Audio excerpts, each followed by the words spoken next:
మీకు గనక lucky numbers గా 248 ఉన్నాయనుకోండి, ఒక డౌట్ ఉంటుంది. ఈ 248 లో ఏది అత్యంత స్ట్రాంగ్ గా ఉండే లక్కీ నెంబరు అనేది ఒక డౌట్ ఉంటుంది. దాన్ని మనం ఎలా చూసుకుంటాం?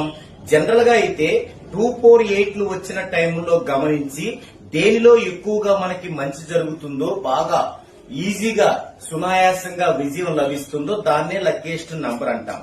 కానీ ఇంకొక పద్ధతి ఉంది. అదేంటంటే మనకి ట్రయాంగిల్ సిస్టమ్ లో గనక, అందులో ట్రయాంగిల్ సిస్టమ్ లో డేటు, మంత్, ఇయర్ ద్వారా మనం ఒక పిరమిడాలజీగా వేసుకొని గనక కిందికి వెళ్ళినట్లయితే ఎక్కువ సార్లు ఏ నెంబర్ వస్తుందో 248 ఎక్కువ సార్లు ఏది వస్తుందో ఖచ్చితంగా అదే మీ లక్కీయెస్ట్ నెంబర్ అవుతుంది.